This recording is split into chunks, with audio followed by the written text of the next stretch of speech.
Começamos o nosso vídeo ao vivo, pessoal. Vamos esperar o pessoal entrar já, beleza?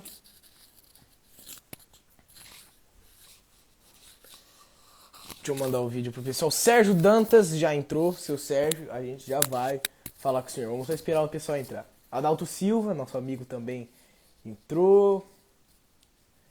Espera só um minutinho, seu Sérgio. Antes eu vou dar algumas palavras para iniciar a nossa live. Bom, eu vou explicar como que a gente vai organizar esse nosso encontro ao vivo. Bom, a gente vai o Sérgio vai responder algumas perguntas que eu vou fazer, porém foram perguntas formuladas pelo pessoal que mandou pela internet. Selecionei as melhores perguntas e vamos ver se dá tempo de fazer. Por isso eu vou precisar de respostas sucintas. Eu agradeço muito ao seu Sérgio por ter aceitado esse nosso convite da nossa transmissão ao vivo. Isso mostra a humildade dele. Um homem muito grande, muito tarefado, e ele ter aceitado esse convite mostra como ele é um homem humilde, né? Então, muito obrigado, seu Sérgio. Bom, vamos lá então. Eu vou chamá-lo aqui para a nossa transmissão ao vivo. Sérgio.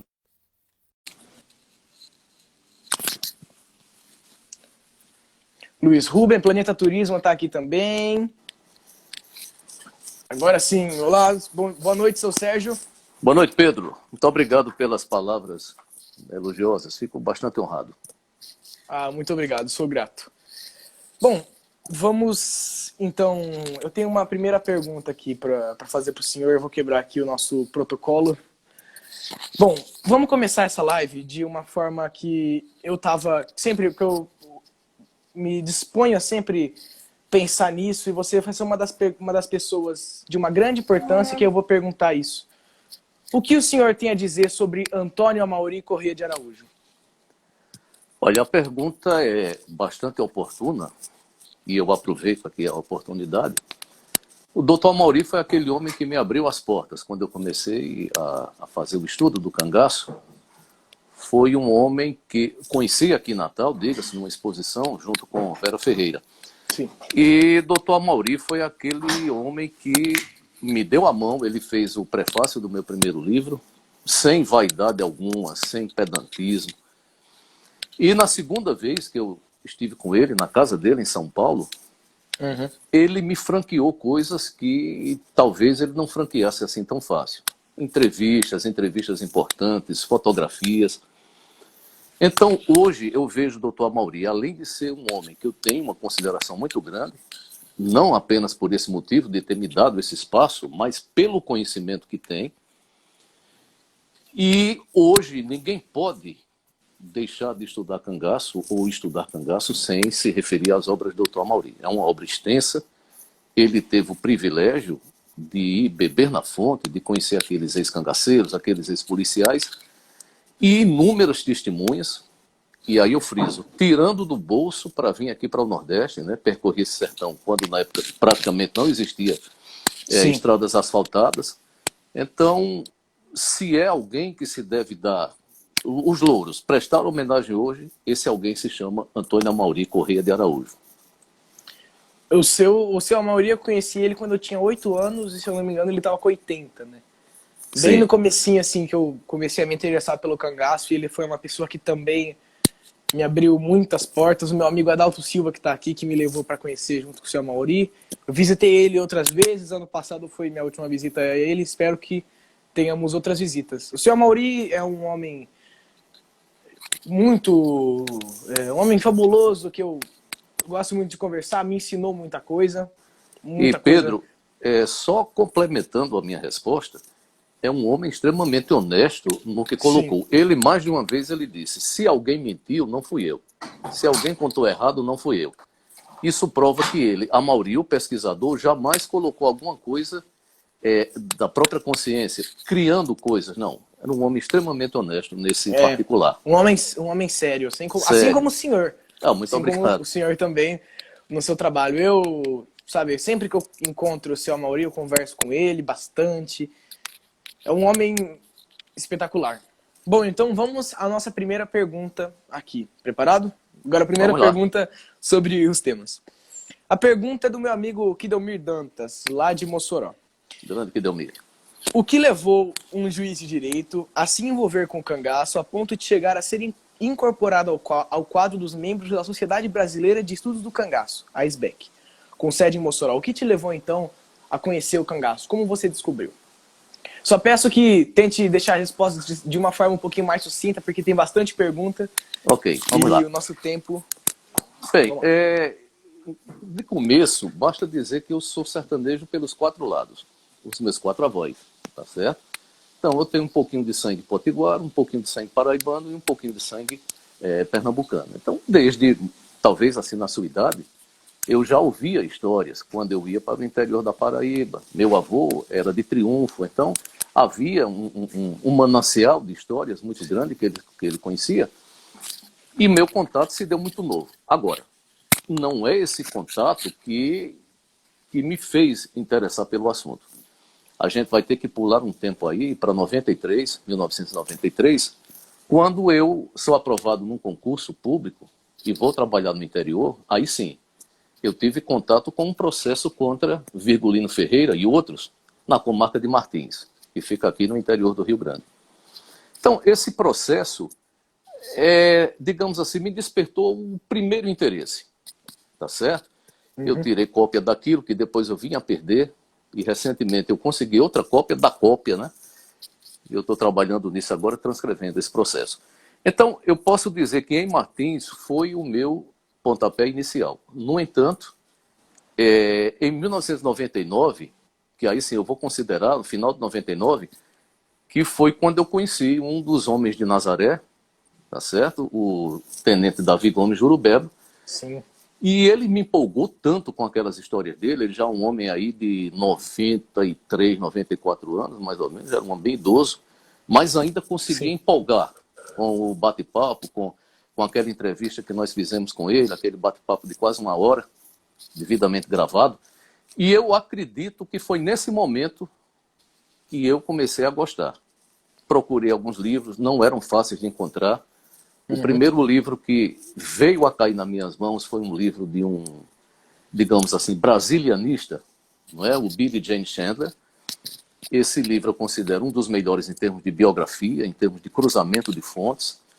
Então, a partir dessa conversa que eu tive com o Davi Jurubeba e o livro que veio cair exatamente na hora certa, foi que eu comecei a me interessar e aí sim estudar com mais profundidade o tema. São aí mais ou menos 20 anos. Sim, que coisa legal. E o senhor é uma pessoa que tem um trabalho grande. O senhor escreveu 5 livros, né? Isso. Quais são esses livros aí que o senhor escreveu da sua autoria? E qual mais o gratificou?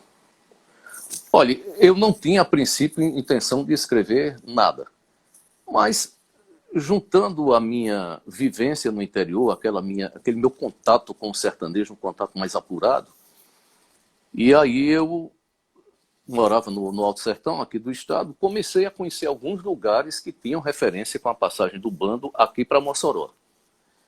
E nessa pesquisa, nessas caminhadas, eu descobri uma coisa.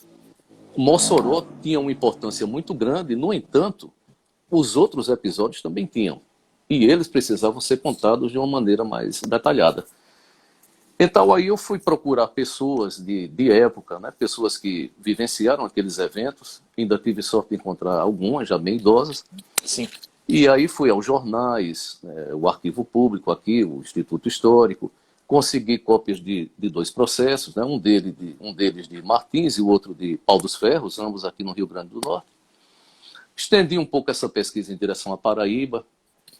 E aí montei todo aquele enredo, né? Tanto a preparação quanto a estadia no Rio Grande do Norte e a saída até a travessia do Rio São Francisco, em 1928, a clássica travessia, que hoje é considerada como um divisor de águas, né? Primeira fase para o norte do São Francisco, segunda fase para o sul do São Francisco. Então, em resumo, essa coisa do querer colocar isso em papel para que ficasse para a posteridade, depois foram me abrindo outras portas, e pessoas que viram aquele trabalho foram me municiando de informações, Sim. de recortes de jornais, de recortes de outros documentos. E aí eu fiz um Antônio Silvino, que não é uma biografia. Eu sempre friso que eu não sou biógrafo. Eu recolho dados e escrevo o que eu achei relevante ali, né? Dentro de um conceito, Claro. de uma concepção lógica. E veio o terceiro livro, posteriormente, em 2008, que foi Entre a Espada e a Lei. É um livro extremamente técnico, que foi, eu digo isso sem medo. Foi um livro que foi criticado porque tinha conteúdo jurídico. Mas você está falando de gente que cometeu crime. Então você tem que fazer uma relação com o mundo jurídico, tá certo? Com o Sim. Código Penal, com a Constituição do país.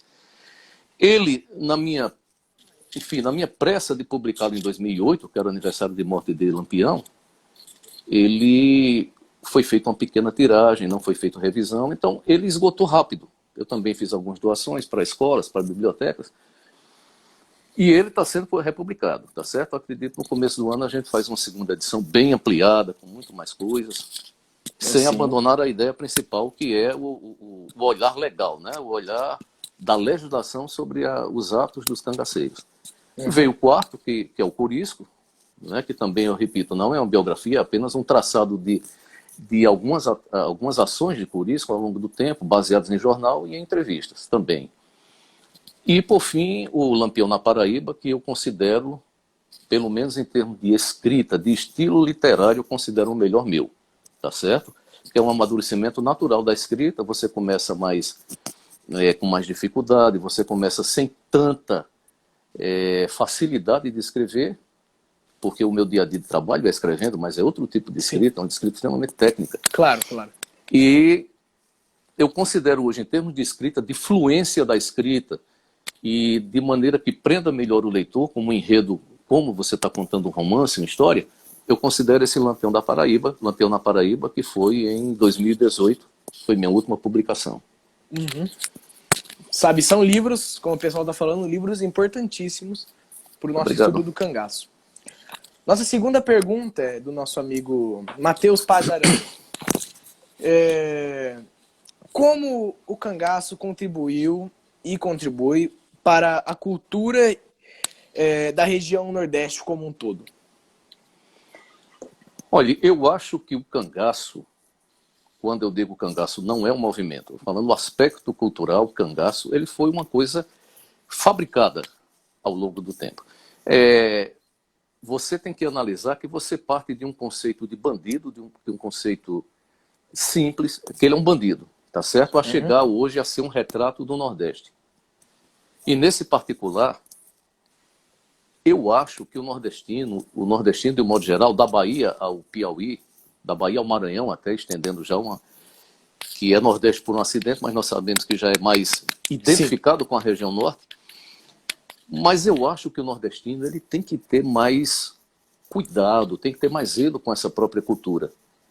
Nós somos a região mais antiga do país, os portugueses chegaram aqui. Então, de 1500 para cá, nós temos uma história muito rica.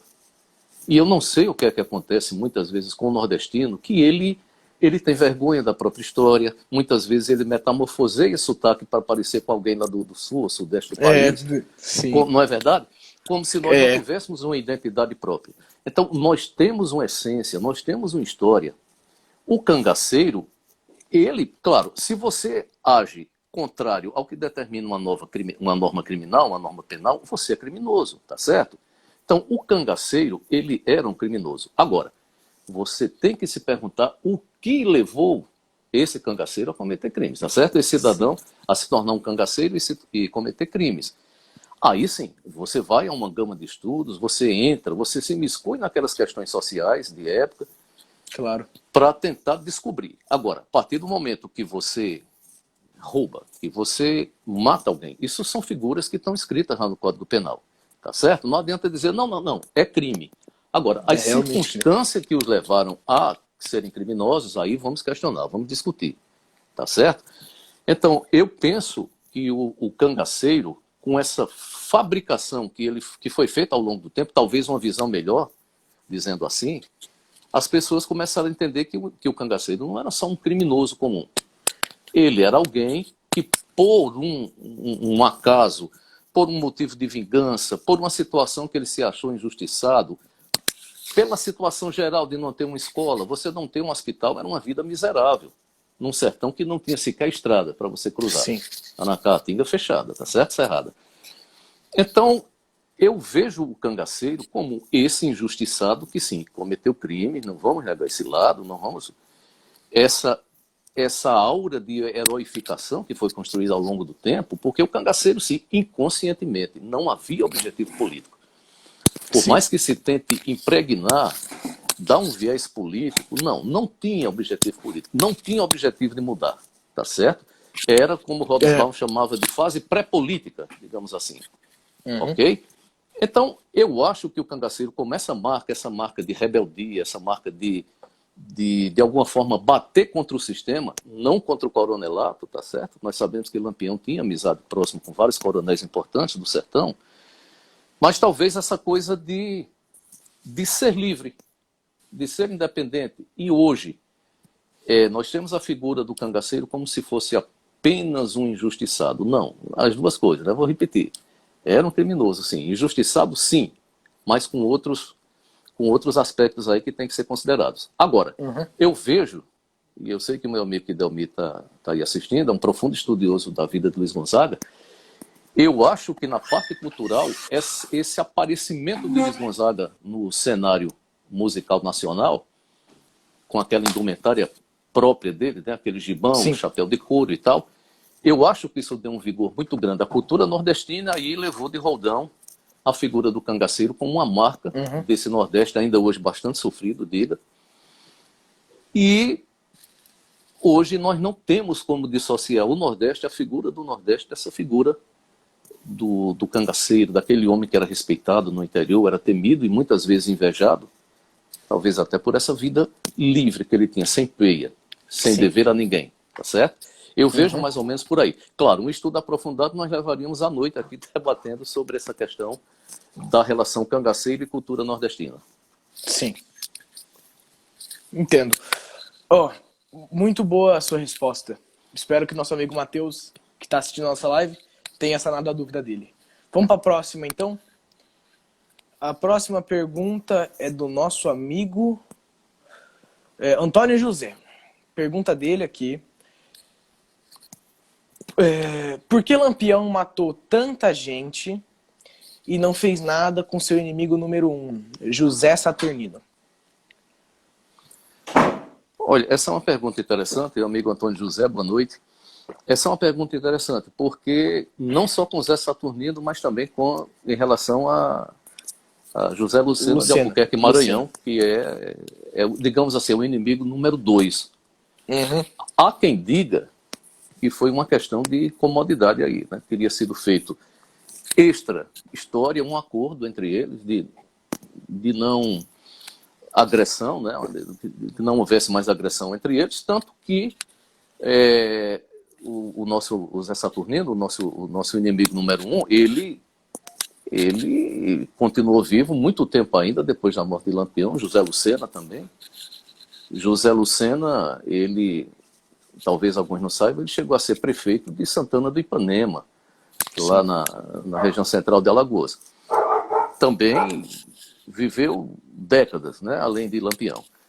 De modo que eu não teria elementos para dizer a você por que ele não se vingou de Zé Saturnino. Mas eu suspeito que essa conversa que existe em torno de uma possível acomodação entre eles tenha levado a isso. É curioso a dizer que quando o Lampião foi morto e decapitado, o próprio Zé Saturnino teria dito à imprensa que o que o João Bezerra fez foi uma coisa não muito correta, né? Ter tirado a cabeça de um ser humano e tal.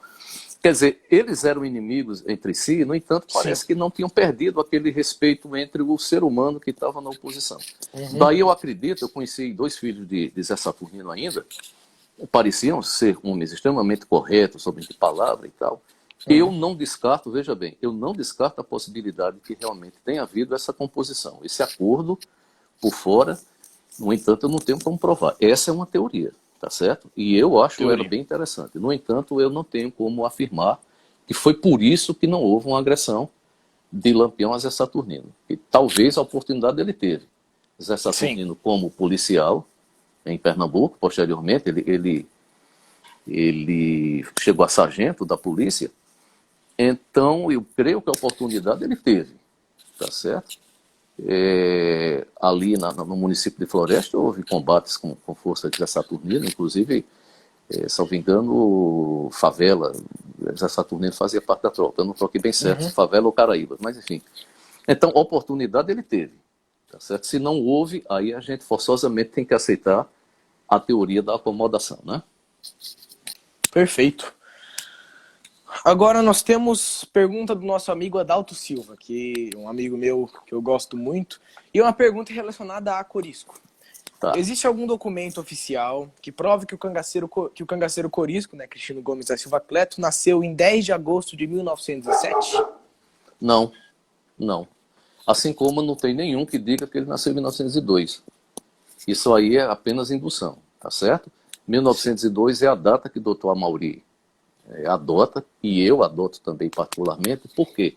A questão de alistamento dele no Exército, tá certo? Se ele fosse de 7, possivelmente ele não teria como estar no Exército em 1923. Okay? Isso é uma questão lógica. Em 2, sim, 1902. Então, documento escrito não há. Ele próprio dizia 1902. E como ele dizia, como é que eu sei? Porque dizia para os cangaceiros dele, inclusive para a própria ex-mulher Dadá, que foi cangaceira, que ele teria nascido em 1902. Então, na falta do documento, como é que você constrói a história? Com base no depoimento oral, no cruzamento. Foi só Mauri que disse? Não. Outros cangaceiros falavam, ele era de 2, 1902. Então, você dizer 7 ou 2, pelo menos eu me dediquei exaustivamente à procura nos livros de cartório em Água Branca. Inclusive, aconteceu um fato bem curioso que eu vou evitar comentar, porque é um tanto jocoso em relação ao pessoal da cidade. Mas eu me dediquei à pesquisa desses livros e não encontrei nada em 1902, e nem 4, 5, 6, 7 ou 8. Tá certo? Sim. Em termos de Cristino.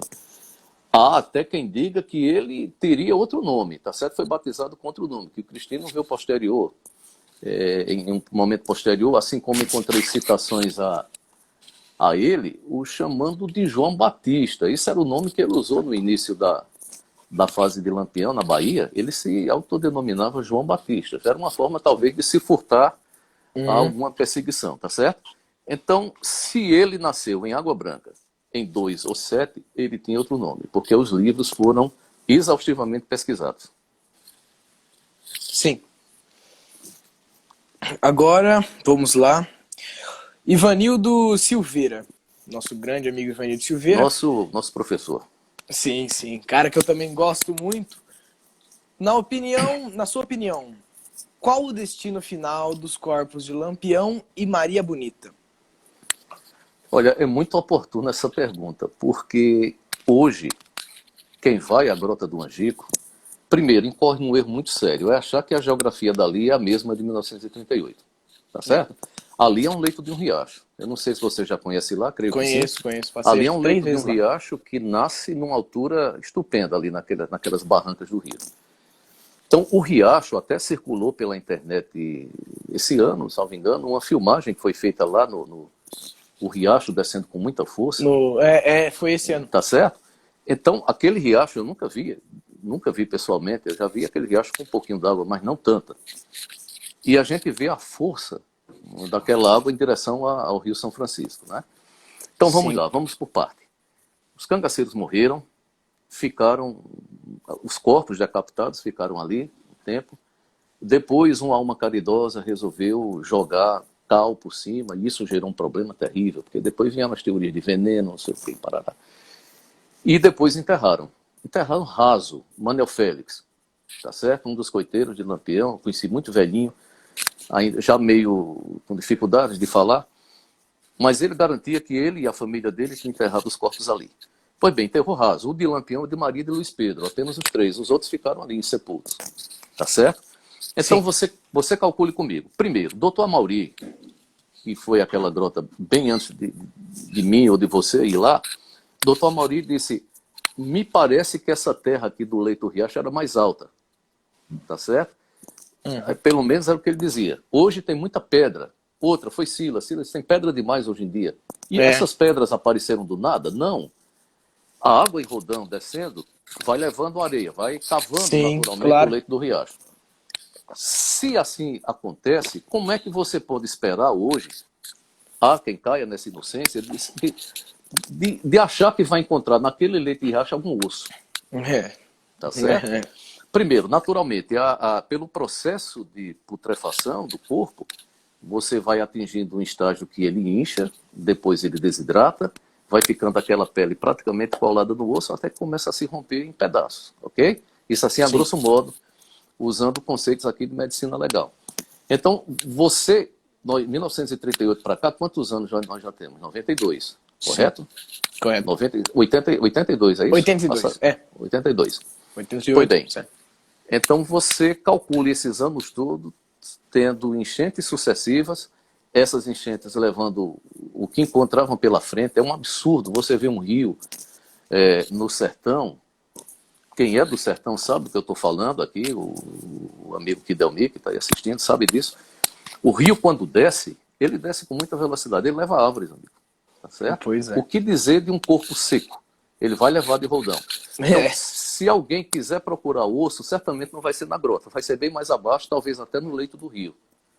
Ok? Não vai ter osso lá em Angico. Angico, ele tem uma coisa curiosa. A falta de um inquérito policial ali para apurar os fatos foi terrível para a história.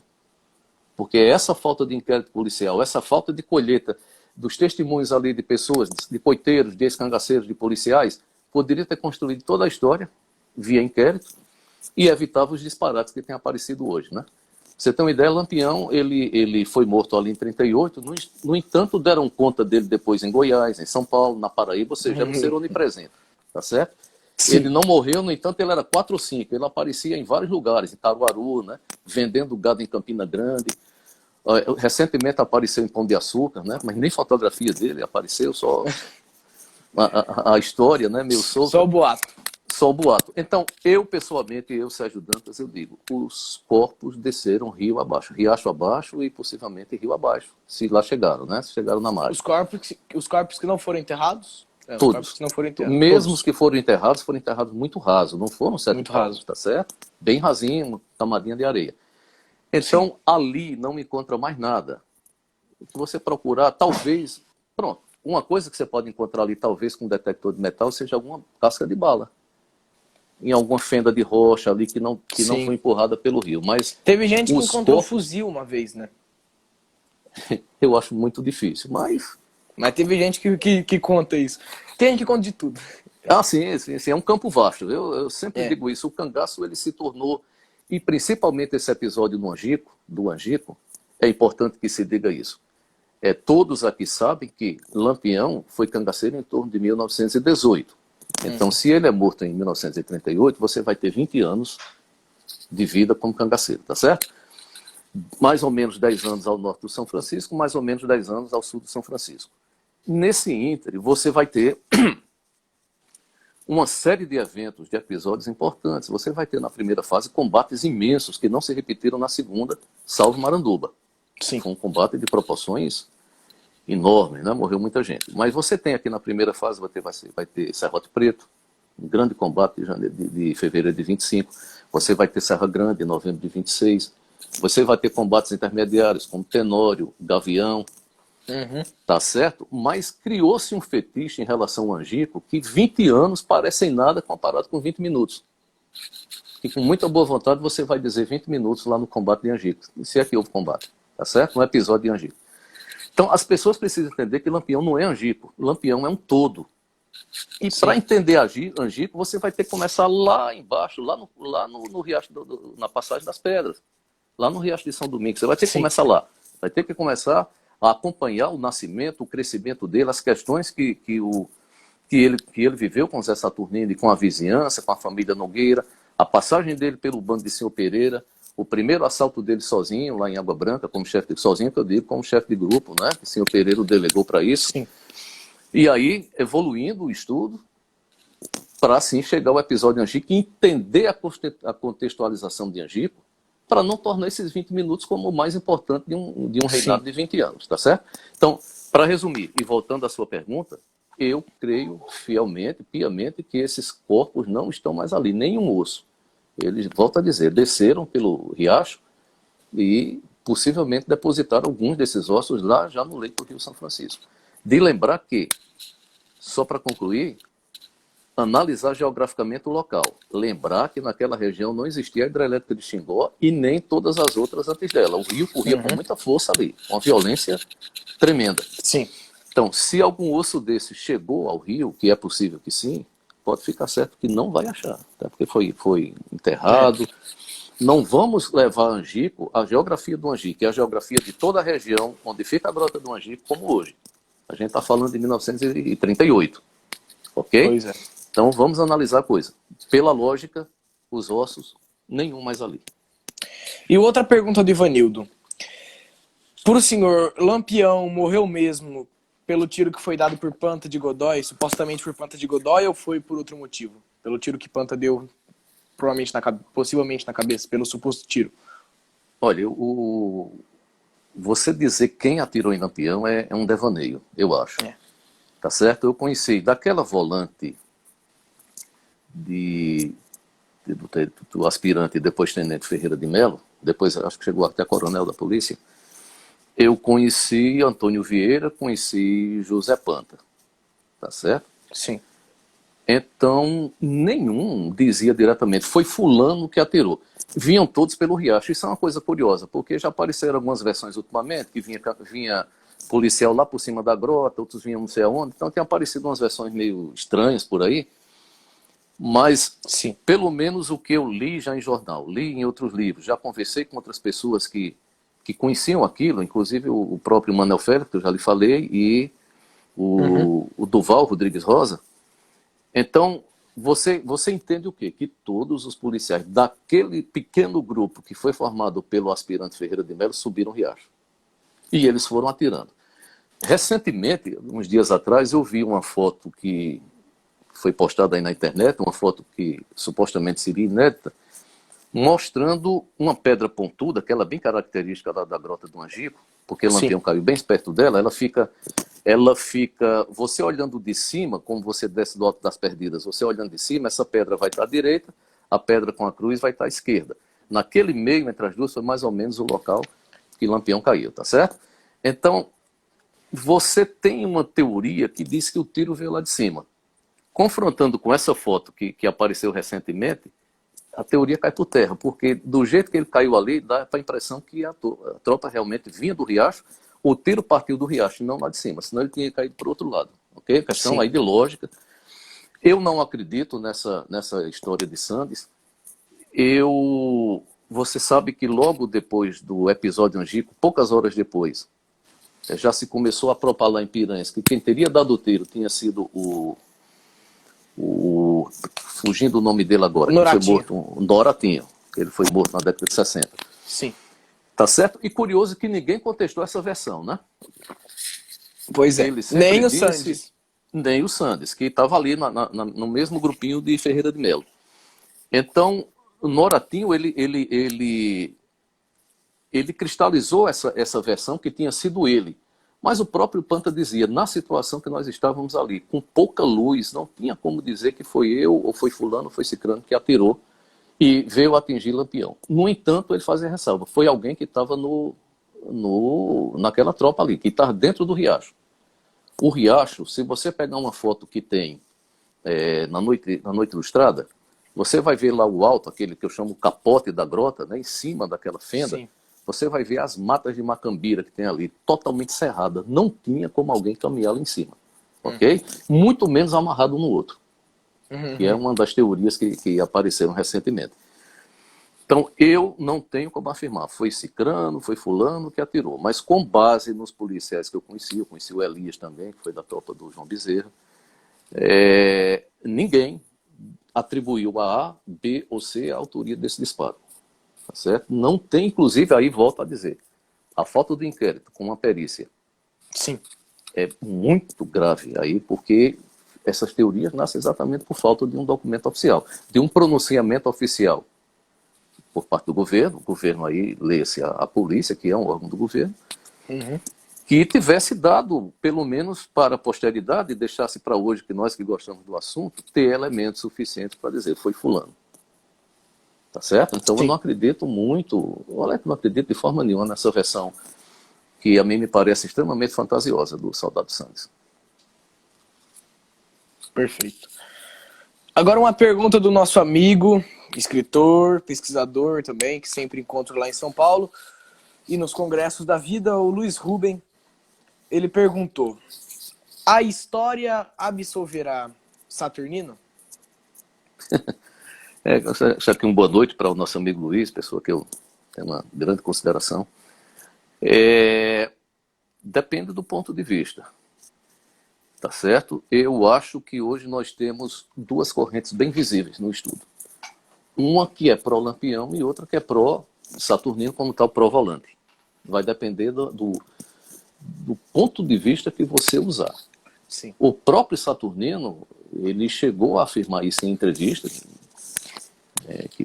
consignado em jornal, ele disse: nós éramos muito jovens. Ok? O que é que ele queria dizer com isso? Nós somos muito jovens, sangue quente. Ninguém queria dar o braço a torcer. Nós sabemos como é a cultura do Nordeste, a cultura do sertão, Sim. principalmente.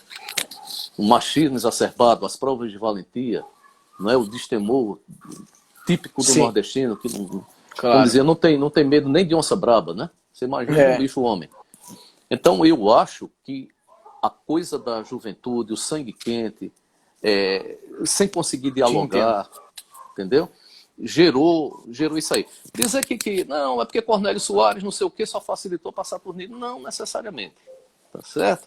Eu estou, inclusive, me aprofundando nisso aí, no Entre Espada e a Lei, edição 2.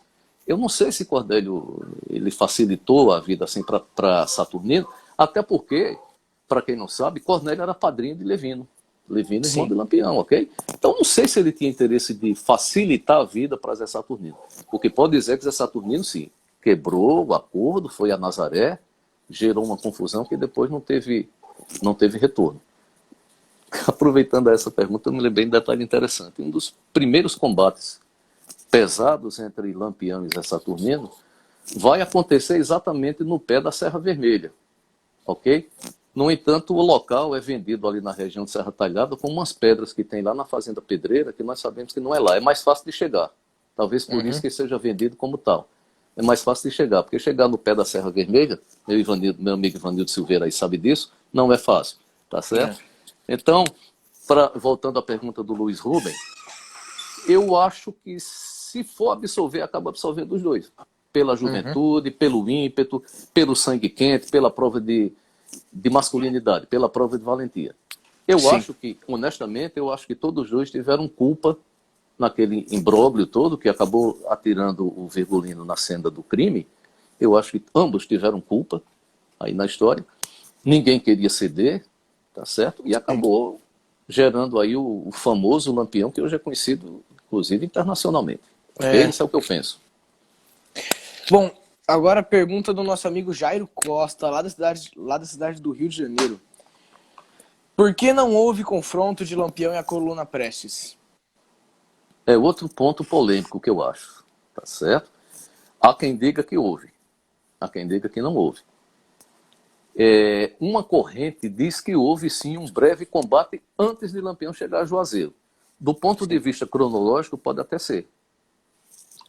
Mas, pelo menos depois que Lampião estava incorporado ao Exército como capitão de um batalhão patriótico, título esse que nós sabemos que não valia absolutamente nada, né? Não tinha sido emitido por ninguém que tivesse competência para tal.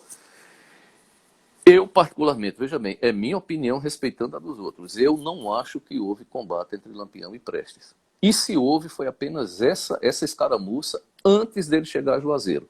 Depois, não. Eu não consigo ver que se houve realmente... Olha, Lampião era um cara, Pedro, que pode-se dizer muita coisa dele, mas burro ele não era. Tanto que se tornou o que foi pela inteligência, pela habilidade em conduzir as coisas. E é uma observação que deve ser feita sempre. Sim. Lampião recebe o armamento, recebe o fardamento para todos os efeitos. Ele é capitão de um batalhão patriótico e ele começa a perceber o quê? Quem persegue a coluna são os mesmos macacos que o perseguem. Então ele pensa, peraí, esses são meus inimigos. E se estão perseguindo a coluna, você está entendendo onde eu quero chegar? Sim. Eles estão perseguindo os meus próprios inimigos. Por que é que eu vou perseguir se eles são meus inimigos? Tá entendendo? Se a Sim. polícia está brigando com Prestes, para que danado eu vou brigar com Prestes? São eles que me perseguem, então eu vou me unir a eles para combater Prestes. Lampião não era bobo. Floro Bartolomeu, acho que pensou que ele era um idiota. Na verdade, não era. Era um homem extremamente inteligente. E que chega em Pernambuco, não é reconhecido o título dele, e ele diz, bom, não perdi de tudo, né? Pelo menos eu estou armado e a coisa vai voltar a tocar do jeito que era antes.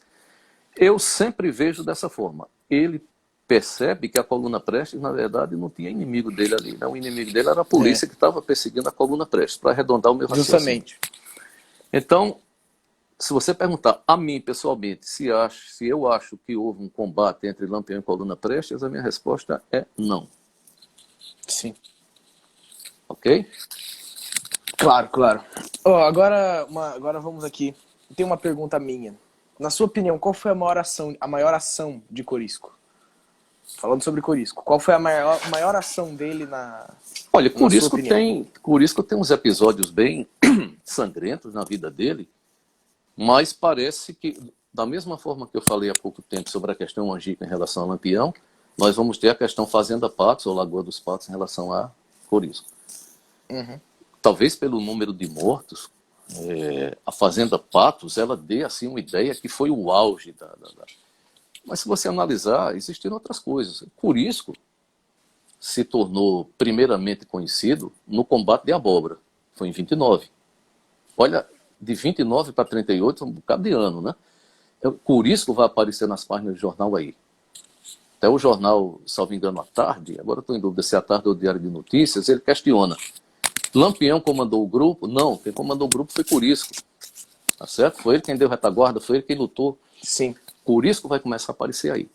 Então, você vai ver aí na carreira dele, chamando assim, episódios bem curiosos, episódios violentos. Você vai ver a morte de Herculano Borges, que foi de uma crueldade absurda. Não foi só o matar Herculano, né? Foi todo um... Eu tive lá na Fazenda Bom Despacho. É curioso que a cerca onde eles colocaram os pedaços, ela já está bem modificada, mas ainda tem pedaços de estaper, né, que são da época ainda. A proprietária lá me falou isso. O corpo de Herculano estava enterrado lá. Depois a viúva veio e levou para Serrinha, na Bahia. Pois bem, então esse episódio de Herculano eu acho gravíssimo. É uma morte só, sim. Lá na Fazenda Patos foram bem mais mortes, mas... Na questão toda a tortura do Herculano. A tortura, o cara vivo esquartejamento. Ainda. Isso, aí vai o cara já sofrendo ali, sangrando, pergunta, pega esse papel, faça um bilhete para sua família. Eu acho isso uma crueldade absurda.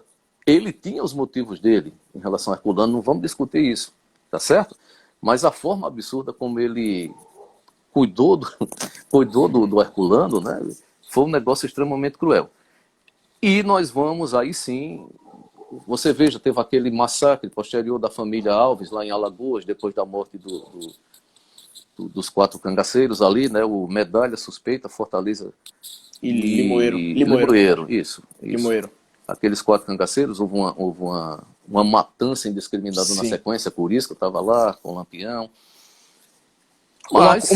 Uma que Corisco tava junto, que foi uma matança gigantesca também, foi... a marcha de Gato e Corisco para Piranhas. Sem dúvida. Gato feio. Embora que Dadá sempre deixou claro que ele não participou daquilo ali, né? Foi o Gato na alucinação dele que saiu matando, né? A fazenda ali Picos, onde houve o combate, e depois descendo em direção a Piranha. Pois bem, mas eu acho que em termos assim, você disser o mais importante, se você considerar o número de mortes, eu diria sim, Patos, de uma forma... alucinada, porque ele não tinha prova nenhuma que tinha sido o Domingos Ventura, o delator, né? Ele foi envenenado para aquilo, não procurou saber mais de nada, chegou lá cego, né? e praticou aquela chacina. Então, se for em número de mortes, sem dúvida nenhuma, a Fazenda Patos vai ser o mais importante. Agora, em termos de crueldade, até porque você decapitou, o corpo vai morrer ali em pouco tempo, em poucos segundos. Herculano passou horas, né? Debaixo de uma tortura. Foi coisa assim, pesado. Foi pesado, né?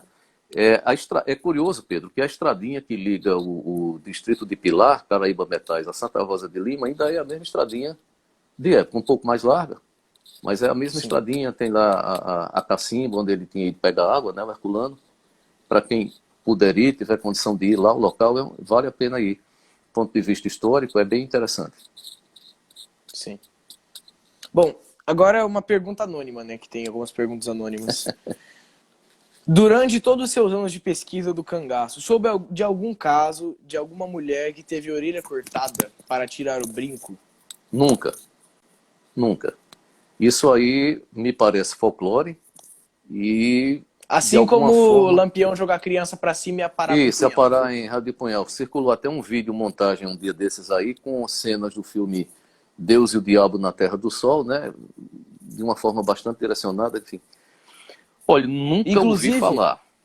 também, uma outra coisa que eu gostaria de adicionar a essa questão do folclore e dar um aviso ao pessoal que está entrando aqui. Tem um senhor na internet chamado Sebastião do Facão. Não sei se você já ouviu falar. Não, nunca. Eu acho até bom pesquisar que é um vídeo engraçado, inclusive. É um senhor que se diz ter feito parte da Volante, que estava com o João Bezerra. E ele se diz ter matado em Angicos, ter matado Lampião, Cobra Seca e Corisco no mesmo dia e ter No cortado mesmo... a cabeça de todo mundo. Ter cortado a cabeça. Não, mas tá Inclusive feio. eu vi, quando a gente estava falando do autor da morte de Lampião, inclusive eu vi um camarada comentando. Na verdade foi Sebastião do Facão, lá do Paraná. Nossa Senhora. Mas tem. É um folclore. Isso eu sempre peço ao pessoal que se interessa pelo tema, que vem estudando, que saiba diferenciar o que é folclore Sim. e o que é real, ou pelo menos que tem semelhança de realidade. E como fazer isso? Estudando. Não tem outra forma. A pesquisa ela é feita com o estudo. Sim. Você conhecer 3, 4 pessoas no sertão que você entrevistou, isso não vai lhe dar muito subsídio, vai lhe dar algum, tá certo? Algum elemento. Não todo. Você tem que ir para os jornais, você tem que ir para os livros, você tem que ir atrás de papel velho, cheirar papel velho, eu sempre digo isso. Aí você vai ter uma compreensão geral. Aí você vai saber distinguir o que é real e o que é o simples folclore, né? Voltando ao assunto da orelha, eu nunca ouvi falar em orelha cortada. Sim. E infelizmente ela foi celebrizada até de uma maneira que depois vai dar trabalho a retirar essa ideia na série Lampião e Maria Bonita da TV Sim, Globo, que ela justamente. corta a Que orelha da muita dona gente. Bezerra, né, para tirar aquele brinco, e nós sabemos que a Maria, ela não era, aliás, nenhuma cangaceira tinha esse hábito de violência e tal. Eu não vou falar em Dadá, porque Dadá a situação dela foi outra. Foi uma situação que ela teve que assumir o bando, né? Depois que por isso que ficou hemiplégico e tal. Sim. Então, eu não vou colocá-la. Mas todas as outras, elas eram as mulheres dos cangaceiros. Por mais que se diga, não, eram guerreiras, não. Você pode Hoje eu notar, conversei. Hoje isso é recorrente, só para concluir, Pedro, isso é recorrente quando você vê, se fala de um combate, uma das coisas mais importantes que se diz é as mulheres foram retiradas do local, assim foi em Maranduba, assim foram em outros. Então, é preciso diferenciar o que é folclore e o que é real. Sim, muito importante. Inclusive, hoje, antes da nossa live, eu conversei com o Silvio Bulhões, né, filho de Corisco, De que é Corisco, sim. um homem que É um cavalheiro. falou inclusive muito bem de você, do Muito senhor. obrigado. Não, você mesmo, pode chamar você. É o mesmo hábito que o Silvio tem comigo. Eu chamo ele de Silvio, que ele não gosta que eu chame ele de seu Silvio. Isso. E o Silvio, perguntei, a gente sempre conversa sobre Corisco bastante, que eu tenho uma grande curiosidade sobre Corisco, né? E ele comentou, a única cangaceira foi Dadá, a única guerreira mesmo foi Dadá. Sem dúvida, sem E dúvida. muitas vezes o pessoal tem essa imagem das cangaceiras, né? Eu acho, eu posso até completar, Pedro, que não é que... Aí existem os extremos, né? Tem gente que diz, as cangaceiras humanizaram o cangaço. Também não vamos chegar Também tanto. não, Mas eu acho que houve um certo freio em algumas atitudes, justamente claro, devido à com figura certeza. da mulher ali. Era para complementar isso aí. Sim. Bom, o que o senhor acha do estudo no cangaço feito nas redes sociais, sabe? Estudo com base nas redes sociais, sem livros, apenas com internet. Olha, eu não quero parecer um inimigo da rede social. Eu não sou um inimigo da rede social. No entanto, eu sempre faço a ressalva. Saber usar a rede social. Não disseminar bobagem. ir mais fundo, porque o que acontece, que eu vejo nas redes sociais como um todo, é que o conhecimento ele fica muito superficial, fica muito básico, sempre rodando em torno das mesmas coisas. E aí, para você chegar a uma coisa mais, uma profundidade maior no estudo, aí sim você vai ter que ir para os livros, você vai ter que ir para os processos judiciais, para as notícias de jornal, e sair mais da coisa do Lampião. O Lampião foi um cangaceiro, o cangaço é muito mais amplo. Você tem figuras de projeção, aí principalmente Antônio Silvino, que foi assim, o primeiro grande cangaceiro, né, digamos assim, que virou notícia de jornal, que era falado no jornal praticamente toda semana.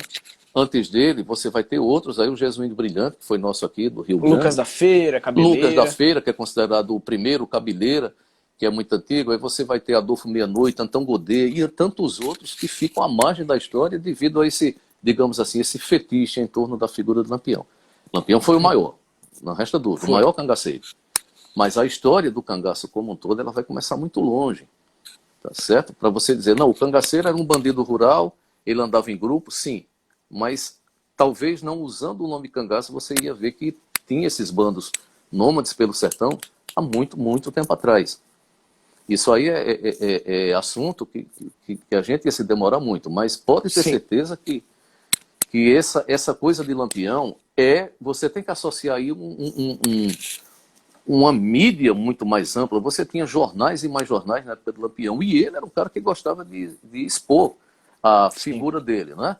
Então ele soube tirar partido dessa imprensa e posteriormente da própria presença lá do Benjamin Abraão, onde ele vai aparecer em fotografias, em filmagem, que graças ao governo de Getúlio Vargas não chegou inteiro aos nossos dias, né? Prejudicaram muito essa filmagem, que teria quase 2 horas. Então, eu acho que Lampião é uma ponta, mas para os que querem estudar o cangaço com mais profundidade, vamos aos livros.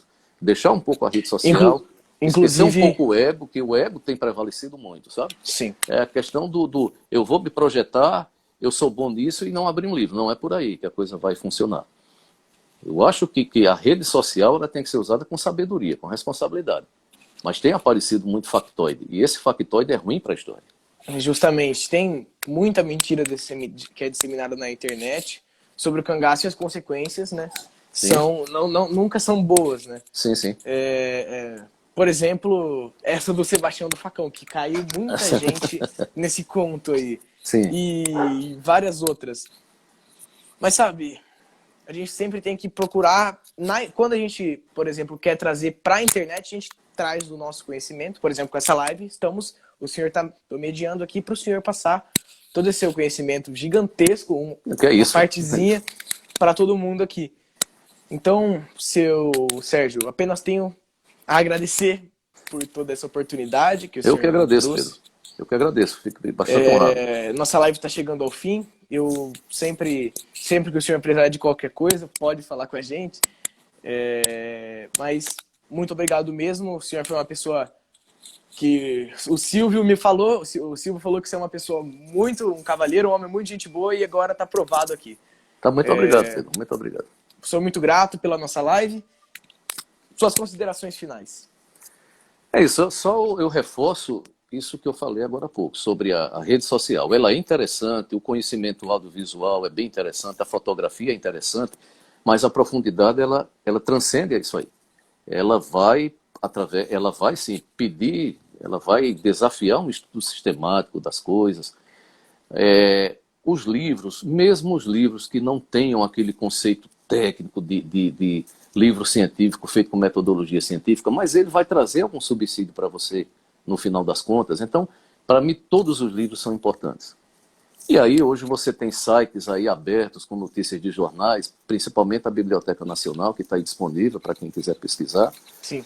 E alguns processos judiciais, em parte, foram inclusive postos em livro. Pode ser até antipática, chata a leitura, mas são subsídios históricos. Então, você junta tudo isso para tentar formar a sua opinião. E não apenas porque você viu uma postagem ali ou um vídeo ali, você achar que tem conhecimento. Eu acho que a coisa é mais além. Sim. Então, aproveito aqui para lhe agradecer, Pedro, essa oportunidade. Valeu. E agora, para finalizar aqui, me faça uma recomendação de algum livro. É difícil, hein? Livros bons tem muitos. Porém, antes, eu gostaria de falar que nós estaremos fazendo o sorteio do livro do Sérgio, né? O sorteio será que dia mesmo? Vai lançar amanhã. Amanhã a gente então vai lançar a foto com todas as coisas do sorteio com mais detalhes, porém já se preparem. Ok? Então termine aí sua recomendação pra gente, pro pessoal pesquisar. Então é isso. E quanto ao livro, você depois me diz quem foi o contemplado, que eu faço o devido, né, a dedicatória. Sim, E dou um jeito de enviar para você. Tá bem? muito grato. Agradeço a oportunidade, Pedro. Qualquer coisa, disponha. Muito obrigado a todos que vieram aqui na nossa live. Sou muito grato mais uma vez. E a todo mundo, uma boa noite. E ao Sérgio, muito obrigado. Valeu a todos. Valeu.